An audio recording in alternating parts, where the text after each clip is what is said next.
अम्मा की सपोर्ट थी, अब्बा से आपने छुपके? सर मैं घर से भागता था म्यूजिक जब करता था। अब्बा थोड़े से डेंजर थे मेरे, बचपन में तो बहुत पीटा है, तो उनको पता ही नहीं था कि म्यूजिक बनाता हूँ। अगर बता देता तो वो करने नहीं देते, तभी बताया जब बन गया कुछ। आसिम अजहर के साथ वीडियो देखी, फिर नताशा बेग के साथ, फिर तलहा अंजुम के साथ आपने सिंस तुम किया, तलहा यूनुस के साथ अनजान किया। इतनी छोटी उम्र में इतने बड़े नामों के साथ करके फिर तो अब्बा ने कहा होगा बेटा तू सही कर रहा है, जो कर रहा है। हाँ लेकिन खुश होंगे कहीं ना कहीं, तभी मुझे रोकते नहीं है शायद। अच्छा मेरे अब्बा थोड़ा सा ये था कि वो पहले वो मिथुन और ये सब वाले हेयर स्टाइल चलते थे ना, जवाद अहमद वाले, तो मेरे अब्बा के उस टाइम पे उस टाइप के बाल थे। जवाद अहमद का गाना है वो जो तेरी दोस्ती। मेरी ये दोस्ती, तो मैं अपने अब्बा से पूछता था अब्बा ये कौन है, तो कहते थे मैं हूँ। मुझे ये लगता था कि 1-1.5 साल तक के मेरे अब्बा ने गाया हुआ है। मैंने इतने गाने बना दिए ना मुबशिर भाई के, मुझे अपने गानों के लिए स्लॉट नहीं मिलती। क्या मैं ये सोचूंगा कि यार अभी इसको नेक्स्ट वीक इस गाने को डालता हूँ, फिर मुझे याद आएगा अच्छा नेक्स्ट वीक तो इसके साथ मेरा गाना आ रहा है, फिर ये होगा कि यार एक एल्बम आ रही है, इसके बाद अपनी एल्बम चढ़ा दूंगा, फिर याद आता है इस एल्बम में 2 फीचर दिए हैं। मूवीज़ हमारी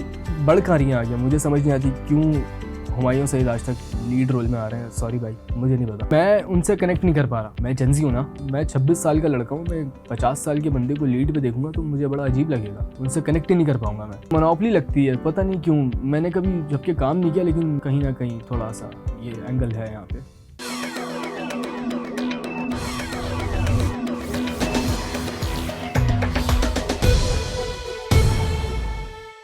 अस्सलाम वालेकुम जी, कैसे हैं आप लोग? उम्मीद है आप लोग बिल्कुल ठीक ठाक होंगे। जियो पॉडकास्ट की एक और एपिसोड के साथ आपकी खिदमत में हाजिर हैं। मैं हूं मुबशिर हाशमी। जियो पॉडकास्ट में हम मुख्तलिफ celebrities, cricketers, actors, musicians, rappers, content creators से आपकी मुलाकात करवाते हैं, उनकी इंस्पिरेशनल स्टोरी आप तक पहुंचाते हैं। आज जो हमारे गेस्ट हैं ज़रा से डिफरेंट इसलिए इसको कहा जा सकता है क्योंकि हमने रैप म्यूज़िक पर बहुत बात की है।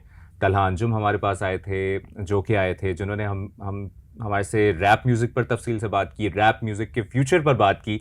तो जब रैप म्यूज़िक का फ्यूचर आपके जहन में आता है तो हमने बोहेमिया का भी जिक्र कर लिया, तलहा अंजुम का भी जिक्र कर लिया, तलहा यूनुस का जिक्र कर लिया, यंगस्टर्स का। तो रैप म्यूज़िक क्या महफूज हाथों में है? आने वाले वक्त में, फ्यूचर में रैप म्यूज़िक कहाँ पर होगा, उसका मुस्तकबिल क्या होगा, ये मैं सोच रहा था बैठे बैठे। तो अचानक थोड़ी सी रिसर्च के बाद मुझे अंदाज़ा हुआ कि यस, रैप म्यूज़िक के फ्यूचर पे बात करनी चाहिए। रैप म्यूज़िक का फ्यूचर यकीनन जेन ज़ी और जेन अल्फ़ा के हाथ में है, और उसको लीड कौन कर रहा है। मैंने बहुत रिसर्च की, मैंने बहुत जानना कि कौन हो सकता है जो इस लेगेसी को, बोहेमिया, तलहा अंजुम, आगे कौन लेके चलेगा। तो एक ही नाम सर फहरिस्त आया और वो था जानी। जानी हमारे साथ मौजूद है। जानी अस्सलाम वालेकुम। भाई कैसे हैं आप? वालेकुम सलाम। बिल्कुल ठीक ठाक, आप ठीक हैं? छाए हुए हैं यार। अल्हम्दुलिल्लाह, दुआएं आपकी। चल रहा है यार आपके बड़े बीफ चल रहे हैं और बड़े मामलात चल रहे हैं, उस पर हम तफसील से बात करेंगे। हाँ बिल्कुल, लेकिन मैं स्टार्ट करना चाहूँगा। 2013 से आपने म्यूज़िक शुरू किया जी। और आप जेनजी की सही आवाज़ हैं, आप 2000 में हुए थे जी पहला। बिल्कुल ऐसे ही। ठीक है, तो 2013 से म्यूज़िक शुरू किया। 13 साल की उम्र में कौन थी इंस्पिरेशन, कैसे इस तरफ आ गए रैप म्यूज़िक पर? सर मेरी जो अम्मा है ना वो बड़ी म्यूज़िक की फ़ैन थी। बचपन से ही मैं देखता था कि वो जुनैद जमशेद कभी चल रहा है, वो कैसेट्स वाला टाइम होता था जब हम रीले खोलते थे कैसेट्स की, तो वो मैं खोल दिया करता था, तो फिर उस पर मुझे चांटे पड़ते थे। ठीक है, मुझे नहीं पता था कि वो कितनी इंपॉर्टेंट है उनके लिए। आज कोई मेरा कोई गाना डिलीट करे तो मुझे बड़ा गुस्सा आएगा, तो वही उनका शायद था। तो वो जुनैद जमशेद, सज्जाद अली, ये सब सुनती थी, तो उन्होंने मुझे थोड़ा म्यूज़िक से लगाव दिलवाया है। फिर वो ये था कि वो शायरी भी लिखती थी, तो मैं उनकी बुक पढ़ता था, डायरी पढ़ता था, तो वहाँ से थोड़ा मेरे अंदर बनने लग गई चीज़। फिर स्कूल के अंदर बोहेमिया, यंगस्टर्स, ये सब चीज़ें, बर्गर कराची आया था, तो लोग वहाँ बच्चे जो थे वो रैप करते थे। अब मुझे नहीं पता थी ये चीज़, क्योंकि वो थोड़ा अच्छी फैमिलीज से आते थे। अच्छी फैमिलीज इन द सेंस कि वो स्कूल मेरा सीए था, मैं सीए से पढ़ा हूँ, तो थोड़ा एक ऊपर का स्कूल है, तो वहाँ बच्चे थोड़े एलीट आते थे, तो वो थोड़ा करते थे ये चीज़ें। मुझे नहीं पता थी ये चीज़, तो फिर मैंने वहाँ से थोड़ा एक्सप्लोर किया। जब इंटरनेट आ गया घर में, तो फिर वहाँ से पता लगा अच्छा रैप ही होता है, तो बस जब से शुरू किया आज तक छोड़ा ही नहीं है। तो ये जानी, क्या आपका आईडी कार्ड पे भी जानी नाम है? नहीं, जानी नहीं। नाम कैसे पड़ा? मेरा असली नाम ऐसे मोहम्मद अली ख़ान है। ओह, बड़ा हाँ। प्यारा खूबसूरत नाम। हाँ, तो जानी नाम कैसे पड़ा? मैं 2019 में हम लोगों ने एक दोबारा से, सुल्तान मेरा प्रोड्यूसर है, सुपर डुपर सुल्तान, तो वो और मैं, स्कूल का दोस्त है मेरा, तो आज तक साथ है, तो उसके साथ बैठा हुआ था। मुझे कुछ समझ आ नहीं रहा था कि हम करें क्या, नाम क्या रखें, क्योंकि सबके स्टेज नेम्स होते थे। तलबे लोगों का भी था, अगर आपको याद हो, क्या नाम था? टी रैप एक्स करके था, हम्म, लिल पाक था, yes, ठीक है, yes. ये था। तो वही इंस्पिरेशन थी। बोहेमिया का भी असली नाम नहीं है बोहेमिया, ऐसे ही। ठीक है। तो जैसे अब लिल वेन वगैरह ये सब लोग हैं, तो मुझे था कि उस स्टेज नेम होना चाहिए कुछ। तो अब हम सोच रहे तो जैसे कराची के अंदर स्लैंग्स यूज होते हैं कि हाँ बोल जानी क्या सीन कैसा है, फिट हाँ हाँ अब्बा वालों को जिस टाइप का होता था ना, तो मैंने वो सुना हुआ था क्योंकि अब लड़का वही था, मैं यहाँ वहाँ घूमने वाला। तो मैंने कहा सुल्तान यार एक नाम है ऐसे बोल जानी करके आ रहा है, जानी करके आ रहा है। तो उसने कहा टाइट है रख दे, तो मैंने कहा रख दे दें।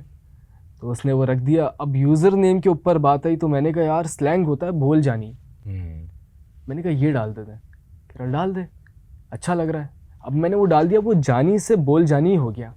वाह। वो यूज़र नेम ही जो है ना, वो नहीं पता होता कि कहाँ से नाम आ जाए। अभी जो मेरे डिस आए बीच में, उनके नाम भी, मेरा एक दोस्त है उसका म्यूज़िक से कोई ताल्लुक़ नहीं है, वो आके बैठा है, उसने वो नाम लिया है और मैंने कहा यही नाम है, और हमने वो डाल दिया उसी नाम के साथ। सही। तो अम्मा आपकी पोइट्री करती थी और करती हैं अभी भी? अब नहीं करती। अच्छा, सही। तो फिर आप इस तरफ आए और फिर आपके साथ लगा रहे म्यूज़िक। यकीनन सबने म्यूज़िक वीडियो भी देखी है, उसमें भी आप नज़र आए।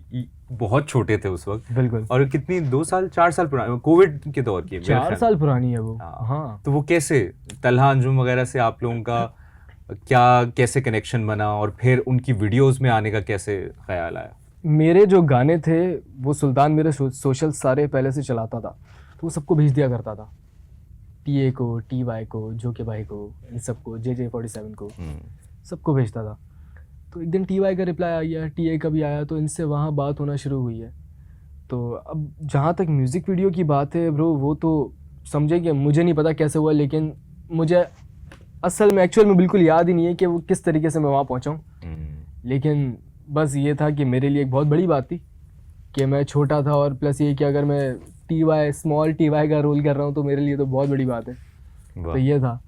अच्छा, जब पहला म्यूज़िक, पहला गाना आपका कौन सा था?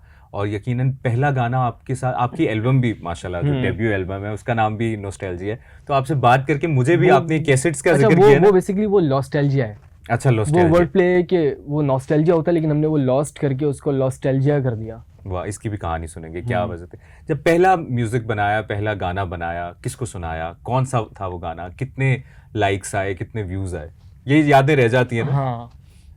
अच्छा, पहला गाना अलग लेन था, तो वो मतलब गलती से ही बना है। मुझे नहीं पता था कि वोकल टोन क्या होती है, क्या ये सब चीज़ें होती हैं, बस बन गया।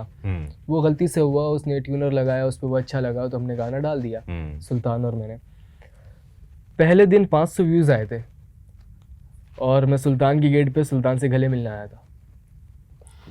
और पहले दिन के 500 व्यूज आज के मिलियन व्यूज से ज़्यादा है, बिल्कुल ज़्यादा है। वाह, ज़बरदस्त। अच्छा फीडबैक आया था? किसने कहा कि यार ये क्या किया है? अच्छा, ये भी एक बड़ी अलग बात है मुबशिर भाई कि उस टाइम पे लोग ये कहते थे कि ट्यूनर है, ऑटो ट्यूनिंग, क्योंकि वो बाहर के म्यूज़िक में डलता था। यहाँ के लोगों को इतना अवेयरनेस नहीं थी इस चीज़ की कि न्यू स्कूल म्यूज़िक क्या होता है। तो उस टाइम पे कहते थे कि यार ये ट्यूनर है, ये है, वो है। आज आपका 90% हिप हॉप वो कर रहा है जो मैं करता था।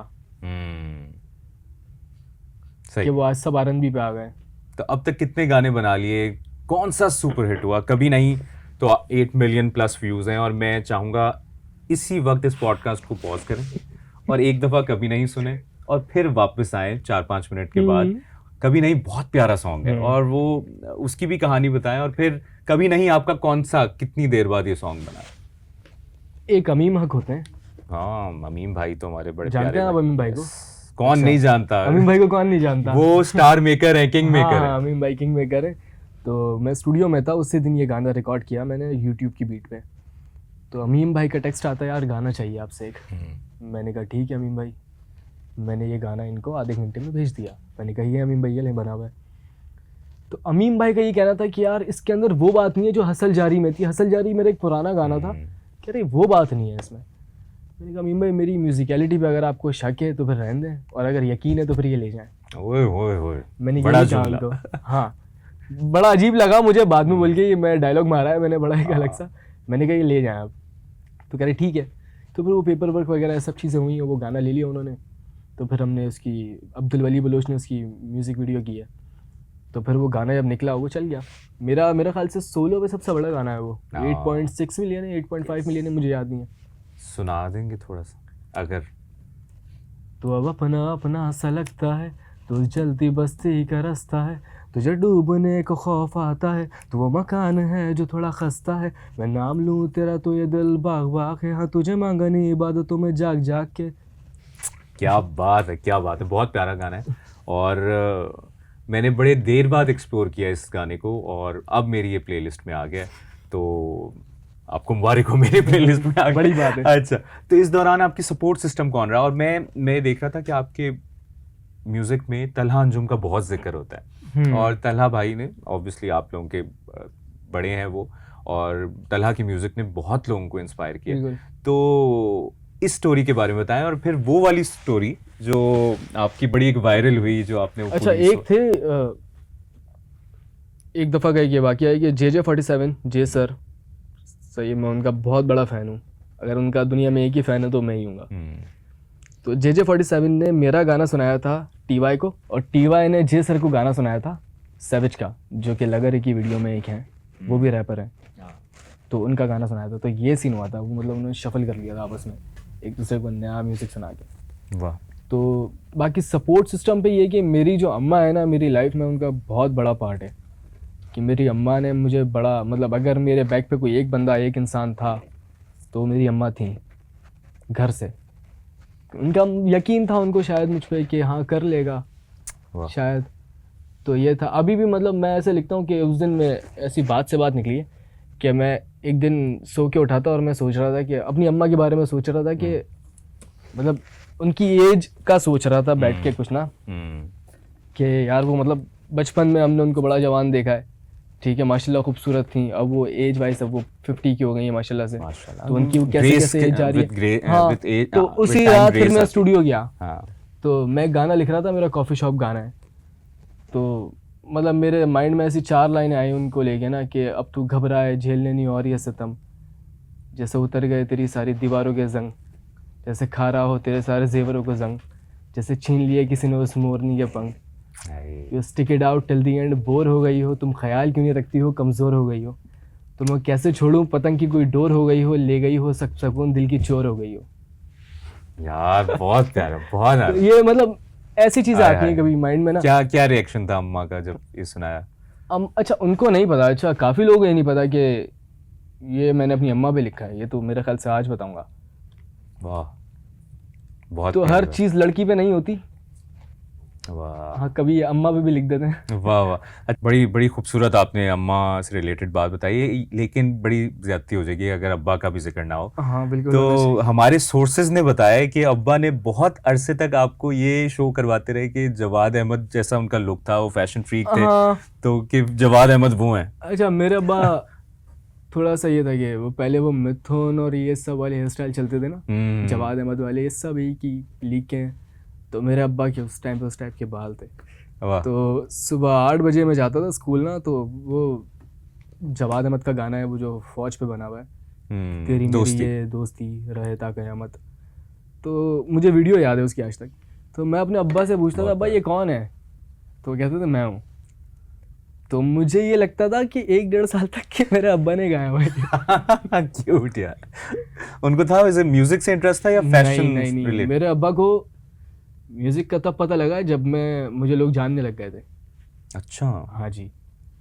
यानी अब जो मुझे समझ आ रही है कि अम्मा की सपोर्ट थी, अब्बा से आपने छुप के। सर मैं घर से भागता था, म्यूजिक जब करता था तो जैसे एक शो था उस पर चला गया तो अब्बा को नहीं पता था कहाँ गया। तो अब्बा तो ये समझते थे कि मैं तो बाहर हड़बड़ी के लिए गया हूँ। अब्बा थोड़े से डेंजर थे मेरे, अब तो ठीक है, बचपन में तो बहुत पीटा है। तो उनको पता ही नहीं था कि म्यूज़िक बनाता हूँ, जो कि मुझे बता देना चाहिए था, लेकिन अगर बता देता तो वो करने नहीं देते, क्योंकि वो एक तो बहुत बड़ी पोस्ट पे थे गवर्नमेंट में ना। तो ये सीन था। थोड़ा सा अब्बा से डर लगता था बताने से भी, इसलिए कभी बताया नहीं, और तभी बताया जब बन गया कुछ। और फिर उनका रिएक्शन क्या था कि नहीं यार वो थोड़े वैसे आदमी है कि वो खुश भी होंगे तो लगेगा नहीं कि खुश हैं। हाँ। अच्छा। हाँ, थोड़ा दिखाते नहीं है क्या, मतलब मुझे, अच्छा कभी नहीं की बात कर रहे हैं। तो अब्बा कभी नहीं वाली वीडियो, मैंने इतनी महंगी महंगी वीडियो कर ली, लेकिन वो कभी नहीं वाली वीडियो को ही बोलते हैं कि सबसे अच्छी वीडियो। वाइब है ना, हाँ, समंदर किनारे। हाँ। अच्छा, वो मुझे कहते हैं, बड़ी अजीब सी बात है, कहते हैं इंग्लिश में करो। अच्छा, तो कर दो अगर वो इतने ख्वाहिश का इजहार कर रहे। ये तो है, लेकिन ये म्यूजिक जो है वो बिजनेस है ना एक। बिल्कुल ऐसे ही, तो जो बिकेगा वो बेचेंगे। सही बात है। लेकिन इस दौरान इतने कोलैब किए माशाल्लाह आपने। आसिम अजहर के साथ आपका मैंने वो म्यूज़िक वीडियो देखी, फिर नताशा बेग के साथ, फिर तलहा अंजुम के साथ आपने सिंस तुम किया, तलहा यूनुस के साथ अनजान किया। यार इतनी छोटी उम्र में इतने बड़े नामों के साथ करके, फिर तो अब्बा ने कहा होगा बेटा तू सही कर रहा है, जो कर रहा है सही कर रहा है। बोला तब भी नहीं। अच्छा, क्या चाह रहे हैं अब्बा? अब्बा पता नहीं क्या चाहते हैं, लेकिन बोला उन्होंने तब भी नहीं। हाँ, लेकिन खुश होंगे कहीं ना कहीं, तभी मुझे रोकते नहीं है शायद।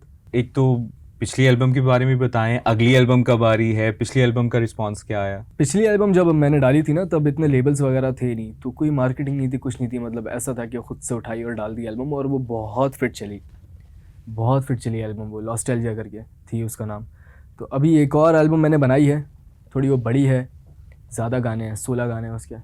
वाह। और अच्छे फीचर्स हैं, और ज़्यादा मज़े की बनी है बहुत एल्बम। तो वो कोलैब्स हैं उसमें? किसी के साथ कोलैब किया या बिल्कुल है, बिल्कुल है। कौन कौन बताएं ना जरा। कैसे बताऊं? ये आप सरप्राइज रखना जरा। मैं चाहता हूँ कि बाद में लोगों को पता लगे। अच्छा, वैसे एल्बम का कॉन्सेप्ट है रैप म्यूजिक में? बिल्कुल सर, अब है, अब तो है। जैसे भी मूवी जो निकली तला भाई की, उसने बड़ा एक अच्छा इम्पैक्ट डाला है ऑडियंस पे ना, कि वो जो नहीं सुनते थे उन्होंने मूवी देखी, तो उन्होंने और एक्सप्लोर किया म्यूज़िक को, फिर वो हमारे तक भी आ गए। तो ये एक बड़ा फिट सीन हुआ। अब तो एल्बम्स, अब ऐसा सीन हो गया है कि मैंने इतने गाने बना दिए ना मुबश्शिर भाई के, मुझे अपने गानों के लिए स्लॉट नहीं मिलती। क्या मैं ये सोचूंगा कि यार अभी इसको नेक्स्ट वीक इस गाने को डालता हूँ, फिर मुझे याद आएगा अच्छा नेक्स्ट वीक तो इसके साथ मेरा गाना आ रहा है, फिर ये होगा कि यार एक एल्बम आ रही है, इसके बाद अपनी एल्बम चढ़ा दूंगा, फिर याद आता है इस एल्बम में 2 फीचर दिए हैं। तो ये अभी तो मैं ये कि थोड़ा एल्बम्स पे काम कर रहा हूँ अपनी, और भी एक और एल्बम बना रहा हूँ फिर अलग से, और कुछ एफ्रो म्यूज़िक बना रहा हूँ। प्लस ये कि थोड़ा शोज़ पे काम कर रहा हूँ। मैंने एक कल्ट कल्चर करके स्टार्ट किया है एक चीज़। अच्छा। तो मैं ये चाहता हूँ कि अभी मैंने एक शो किया था लॉकडाउन, तो लॉकडाउन का ये कॉन्सेप्ट है कि वो हम छोटा शो करें, एक्सक्लूसिव लोग हों उसके अंदर, और साफ शो हो, अपना शो हो, हिप हॉप का शो हो। ये नहीं हो कि बंदे पे बंदा चढ़ा हुआ है, 5000 बंदा आपके सामने खड़ा हुआ है। ठीक है, ये चीज़ें अच्छी लगती हैं, लेकिन मैं ये चाहता हूँ कि छोटे से स्टार्ट हो और फिर हम उसको सिटीज़ में लेके जाएँ अलग अलग, उसी टीम को, उन्हीं लोगों को, और उनको एक अच्छा एक्सपीरियंस दें। एक हिप हॉप का एक बड़ा ना एक अलग जोन होता है थोड़ा सा, कि आपको कनेक्टिविटी एक फील होनी चाहिए सुनने वाले को आपसे। तो मैं चाहता हूँ लॉकडाउन को थोड़ा हम उस तरीके से रखें, और एक अच्छा एक स्लॉट रखें लोगों के लिए। तो ये चीज़ आगे हम लेके जा रहे हैं इंशाल्लाह। लॉकडाउन के अभी और भी शोज़ हम अनाउंस करेंगे। वाह वाह, ज़बरदस्त। अच्छा, इस दौरान मेरे ज़हन में ये सवाल भी आया कि जिस तरह कट्टर कराची का आपने जिक्र किया, बड़ी ज़बरदस्त मूवी थी और सारे गाने उसमें कवर हो गए थे। इसी तरह गली बॉय एक इंडिया में मूवी आई थी और बहुत बॉलीवुड में हिट हुई थी, हम सब ने देखी थी। रैप म्यूज़िक पे मूवीज़ बनना कितना ज़रूरी है पाकिस्तान में, और क्या आपको लगता है कि अगर ऐसे पाकिस्तान में म्यूज़िक मूवीज़ बने तो उसकी एक अलग ऑडियंस होगी और ज़्यादा रैप म्यूज़िक एक्सप्लोर करेंगे लोग, ज़्यादा ऑडियंस बढ़ेगी? बिल्कुल होगी। लेकिन यहाँ पे मूवीज़ हमारी बढ़ कहाँ रही हैं आगे, मुझे समझ नहीं आती क्यों हुमायूं सईद आज तक लीड रोल में आ रहे हैं। सॉरी भाई, मुझे नहीं पता, क्योंकि मैं उनसे कनेक्ट नहीं कर पा रहा। मैं जेंजी हूँ ना, तो मुझे जो दिखेगा मेरी एज का है तो मैं वो देखने जाऊँगा ना। मतलब हर कोई शाहरुख सलमान नहीं होता ना। तो मुझे तो ये है कि मैं उनका पोस्टर भी लगाऊंगा तो मुझे नहीं होगा एक कि यार मैं 26 साल का लड़का हूँ, मैं 50 साल के बंदे को लीड पे देखूंगा तो मुझे बड़ा अजीब लगेगा, उनसे कनेक्ट ही नहीं कर पाऊंगा मैं। लेकिन आपको नहीं लगता उनकी भी एक फैन फॉलोइंग है, तो वो ये स्टेप ले रहे हैं? मुझे या वो थोड़ा मोनोपोली लगती है, पता नहीं क्यों। मैंने कभी जबकि काम नहीं किया, लेकिन मैं थोड़ा सा ऊपर ऊपर देख के बता सकता हूँ कि कहीं ना कहीं थोड़ा सा ये एंगल है यहाँ पे। सही। तो आप सोच रहे हैं कोई आने वाले वक्त में कोई आगे अगले 2 हमने बिल्कुल सोचा था ऐसे एक मूवी का कॉन्सेप्ट जिसमें आपके 16 गाने भी कवर हो? मैंने अच्छा सोचा, हम यही था, मैं सोच रहा था, पता नहीं बताऊं या नहीं, मैं वेब सीरीज़ का सोच रहा था इसकी। तो मैंने सोचा हुआ था, लेकिन अभी कुछ चीज़ें हैं जो हम लोग सॉर्ट कर रहे हैं, वो हो जाएंगी तो इंशाल्लाह हो सकता है मैं वेब सीरीज़ पे जाऊँ। इस पे नहीं जाऊँगा तो मैं अगली एल्बम पे जाऊँगा, लेकिन मेरा लाजमी है कि मुझे एक्टिंग एक दफ़ा ट्राई करनी है। मैं प्रॉपर इसको एक्टिंग स्कूल से सीखूँगा एक्टिंग, और उसके बाद जाके इसको मेन स्ट्रीम पे लेके आऊँगा। बेहतरीन बेहतरीन। अच्छा, तो ये आसिम अजहर के साथ तलहा अंजुम और तलहा यूनुस के साथ तो चलो TATY के साथ बनता है। अच्छा, अमीम भाई इसके अंदर शामिल है यहाँ भी। अरे अमीम भाई ने बहुत, अमीम भाई स्टार मेकर हैं वो, किंग मेकर। अच्छा, तो अमीम भाई ने मुझे कहा था कि यार एक यूनिवर्सल का कैंप होता है जिसके अंदर हम लोग खुद से टीम्स बनाते हैं, प्रोड्यूसर एक होता है और बाकी 2 आर्टिस्ट हम अलग से लगा देते हैं वोकल्स उनके, और फिर एक गाना बनाते हैं जो कि अपने 2 घंटे में गाना बनाना होता है। तो उनके कैंप पे मैंने कहा मैं आऊँगा तो फिर अपनी मर्ज़ी से आऊँगा कि जिसके साथ मुझे जाना है। तो मैंने कहा मैं आसिम भाई के साथ करना चाहता हूँ, तो उन्होंने बोला ठीक है। तो फिर नताशा बेग के साथ भी वहीं बना गाना, वो अभी रिलीज़ नहीं हुआ नताशा बेग वाला। नताशा बेग के साथ जो आप बात कर रहे हैं वो उनकी एल्बम वाला है। हाँ जी। तो आसिम अजहर वाला गाना फिर तब आया था, तो आसिम भाई के साथ बड़ा मज़ा आया गाना बनाने में। वाह। तो वो 2 घंटे में हमने गाना बनाया था। अच्छा, ये TA और TY, तलहा अंजुम तलहा यूनुस, इनके साथ एक जहाँ रिस्पेक्ट का एक रिश्ता होता है ना, वहाँ एक खौफ भी होता है। तो उनके साथ जब कोलैब करना, वो सामने वो उनके लिरिक्स आ रहे हैं, आपके इधर अपने लिरिक्स आप खुद लिखते हो? अब बिल्कुल बिल्कुल। तो एक खौफ नहीं होता कि यार कोई भंड ना हो जाए कि यार? अच्छा, ये है कि जैसे मैं बड़ा फ्री फ्लो लिखता हूँ। अभी मैंने अभी 1.5 साल पहले एक चीज़ बनाई कि मैं अपनी फर्स्ट थॉट लिखूँगा, उसको सोचूंगा नहीं उसके ऊपर इतना कि क्या लिख रहा हूँ, जो बोल दिया ब्रो, मतलब यही है। वाह। लेकिन जब मुझे पता होता ना कि जैसे ट्रैक पे तला भाई हैं, TATY JJ47, तो मैं थोड़ा फिर वैसे आता हूँ कि हाँ ब्रो अब तैयारी में उतरना है। थोड़ा सा ना, थोड़ा रोक के, थोड़ी चीज़ें सोच के जहन के सारे दरवाजे खोलता हूँ कि हाँ यार अब आना है, ताकि वो लगे तो ब्रो मतलब एटलीस्ट उनके स्टैंडर्ड का तो जो आप गा रहे हो। अच्छा, इस पूरे म्यूजिक जर्नी पर हम बात भी करें और साथ करते रहेंगे। ये अचानक ये जो बीफ आपका आया, हाँ, ये कैसे शुरू हुआ? एक साहब हैं जिनका नाम है पैंथर, आपने उनको बना दिया पिंक पैंथर।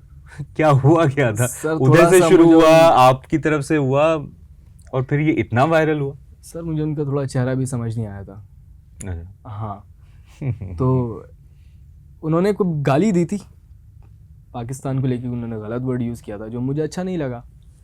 तो मुझे भी नहीं पता था उनको किसने कहा लव फ्रॉम पाकिस्तान, मैंने कहा no love from India dog, और कुछ आगे उन्होंने गाली दी एक, तो वो मुझे अच्छा नहीं लगा। तो मेरे आगे वो रील आ गई और फिर वो एक मुहिब्बे वतन जाग गया एक अंदर का। तो मैंने उस स्टोरी पे लगा के उनको कहा, मैंने कहा आप गाने बनाओ, अब यहाँ नहीं आओ, आपका जो काम है आप वो करो। मेरा इस पर बड़ा अलग टेक है कि मुझे 40 साल से लेके 12 साल तक का बच्चा सुनता होगा, ठीक है। 40 साल वाला अगर मैं कोई गलत बात बोलूँगा वो सुन लेगा, लेकिन वो समझेगा इस बात को। लेकिन जो 12 साल का बच्चा है वो जो सुनेगा ना, उसका मैं माइंड जो है ना वो ट्रेन कर रहा हूँ उस टाइम पे। तो रैप का एलिमेंट यही है कि आप सीखते हो उससे। अगर मैं अपने 12 साल के फ़ैन को ये चीज़ बताऊँ कि हेट दो, तो जब वो 24 का होगा ना तब भी उसका माइंड वही रहेगा कि हाँ हेट दो। और जब उसके बच्चे पैदा होंगे ना तो ऑब्वियसली वो उनके ऊपर भी आएगी वो चीज़। तो ये चीज़ तो ख़त्म ही नहीं होगी ना कभी। ऐसे। और इसमें मैं ये ज़रूर ऐड करना चाहूँगा, जब उस दिन तलहा के साथ भी हम बात कर रहे थे, वहाँ जो सीनियर म्यूजिशियंस हैं या रैपर्स हैं वो बड़े अच्छा काम भी कर रहे हैं, बड़ा अच्छा एक दूसरे को सपोर्ट भी करते हैं। पाकिस्तान और इंडिया के कोलैब भी होते रहे, इस तरह की मुलाकातें इनकी रहती हैं और दोस्तियाँ हैं। ये जो नई यंग जनरेशन में आ रहे हैं ना, हालांकि आप जो पाकिस्तान को रिप्रेजेंट कर रहे हो यंग जनरेशन में, आप लोग बहुत तहजीब से लेके चल रहे हो। वहाँ से जो हेट आता है और ये नए बच्चों में आ रहा है, उन लोगों में नहीं है। यस, लोगों में नहीं है ये, तो अपने सीनियर से ही सीख लें वो लोग। जी भाई, कि वही होता है ना, घर के छोटे ज़्यादा उछलते हैं, बड़ों को पता होता है, उनकी वही मिसाल है। तो फिर उन्होंने मुझे कुछ बोला ट्विटर पे, कुछ बात हुई, थोड़ा बहस मुबासा हुआ। फिर उन्होंने मुझ पे शॉर्ट्स ले लिए, उनका कोई रेड बुल का आया था कुछ 64 बार्स का, उन्होंने मुझ पे और तला भाई पे शॉर्ट्स लिए, जो कि मैंने ईजी लिया। मैंने कहा ठीक है, तो मैंने गाना लिख लिया। अब मैंने गाना एक अपने शो पे परफॉर्म किया लॉकडाउन पे, मैंने खुद शो करवाया था वो, तो जैन भाई वगैरह इन सब लोगों ने मिलके करवाया था। तो वो लॉकडाउन किया हमने, तो वहाँ मैंने वो गाना परफॉर्म कर दिया गर्मी में आगे। उसकी रील्स वायरल हुई, थोड़ी सी निकली, वहाँ से इसने देख लिया कि हाँ मैंने इस पर शॉर्ट्स लिए। अब मैंने तो हमला कर दिया, लेकिन ऑफिशियली नहीं किया ना, तो उसने तैयारी कर ली वहाँ से।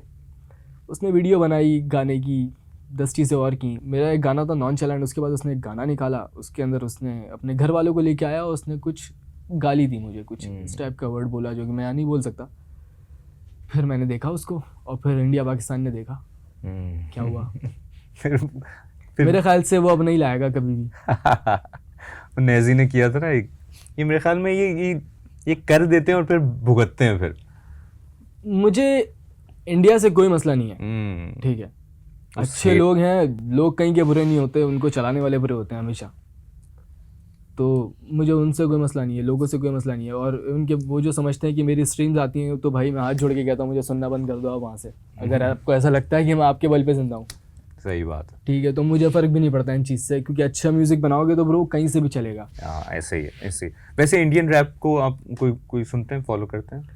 कृष्णा सुना है, डिवाइन सुना है, और भी काफ़ी सारे आर्टिस्ट को सुना है, लेकिन अब थोड़ा कम हो गया है सुनना, क्योंकि वहाँ से भी कोई मतलब जो कृष्णा वगैरह ये लोग गाने कहाँ डाल रहे हैं इतने टाइम से।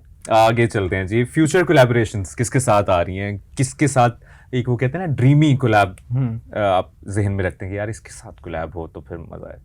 मुझे सज्जाद अली के साथ करना है वैसे। अच्छा, हाँ, वाह, सज्जाद भाई ने बोहेमिया के साथ किया हो? हाँ, सज्जाद अली, क्योंकि मेरी अम्मा ने मुझे सुनाया था ना, तो मेरा थोड़ा सा अलग उनसे क्या है कि मुझे सज्जाद अली के साथ गाना बनाना। हम ये क्लिप्स सज्जाद भाई को, ये मैं प्रॉमिस करता हूँ मैं भेजूंगा, प्लीज़ भेजिएगा। और उनका जो उनके बेटे हैं खूबी, वो हमारे पॉडकास्ट में आए हुए हैं। मैं सज्जाद भाई तो आप पॉडकास्ट में आए और प्लस आपका ये कोलैब बड़ा अच्छा हो सकता है अगर आप। बिल्कुल, मैं तो खुशी से करूँगा। और किसके साथ? और सबके साथ कर लिया है, मतलब मुझे थोड़ा सा ये कि थोड़ा अकेला म्यूज़िक बनाना ज़्यादा अच्छा लगता है मुझे, फीचर से ज़्यादा मुझे थोड़ा ना सोलो गाने बनाना ज़्यादा अच्छे लगते हैं। आपको रैप म्यूज़िक का फ्यूचर क्या लगता है? जिस तरह एक दौर था बोहेमिया को लोग बहुत सुनते थे, ऑब्वियसली लेजेंड है वो, फिर उसके बाद यंगस्टर्स पे आ गए, अब आगे अगले 20 साल कौन इसको लीड करने वाला है? सर किसी का पता नहीं होता, जैसे हो सकता है 5 साल बाद मैं हूँ, हो सकता है उसके 2 साल बाद हट जाऊँ, या हो सकता है पूरे 20 साल तक मैं बैठा रहूँ, या हो सकता है कुछ भी हो सकता है।